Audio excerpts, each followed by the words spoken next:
We had joy, we had fun, we had seasons in the sun, but the hills that we climbed were just seasons out of time. We're looking at the evolution of Formula One cars and celebrating 60 years of Formula One Grand Prix racing here at Silverstone. We've got a car from each of the decades. Today, it's the 1970s, slicks, wings, side radiators. This is a 1974 McLaren M23 driven by the great Emerson Fittipaldi. We had joy, we had fun, we had seasons in the sun, but the wine and the song, like the seasons have all gone. We had joy, we had fun, we had seasons in the sun, but the wine and the song, like the seasons have all gone. So a 1974 McLaren M23. Notice how wide and low the chassis is and how fat the tyres are. These are cars that I used to go and see when I was a kid at Brands Hatch.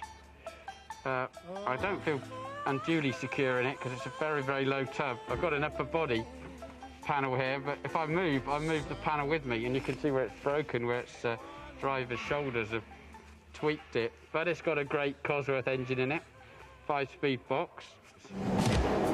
Okay, let's see how this McLaren M23 goes from 1974. It's self-starting now. It would have had an air starter back in the days when it was racing.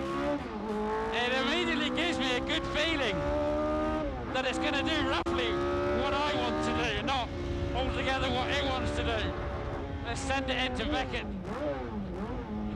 The brake, so a little bit low. Brake pedal's a bit long, I'll have to pump that up a bit. Get the tyres warmed up.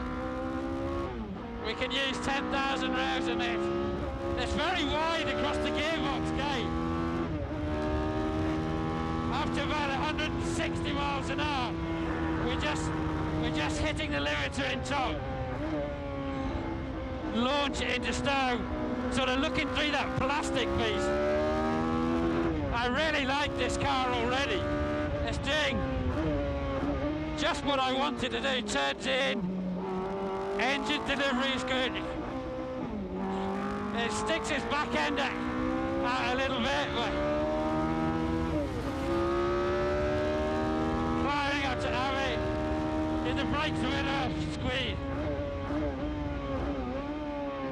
Oh yeah, lovely, that sort of 70s slide going on there, great. Into bridge corner. Super, just what you need. Oh yeah, look, a little bit of power slide there. Bit of curve. Oh yeah, don't you try that on me.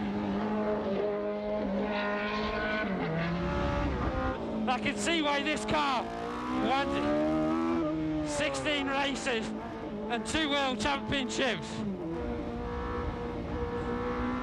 Notice how the cars filled the narrow tracks and, incredibly, how the team stood beside the starting grid.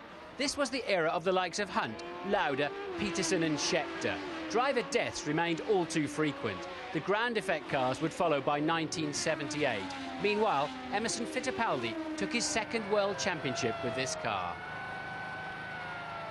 Great car, I really enjoyed that. Did everything I wanted to do. Sort of car you could start to build confidence in and just really enjoy.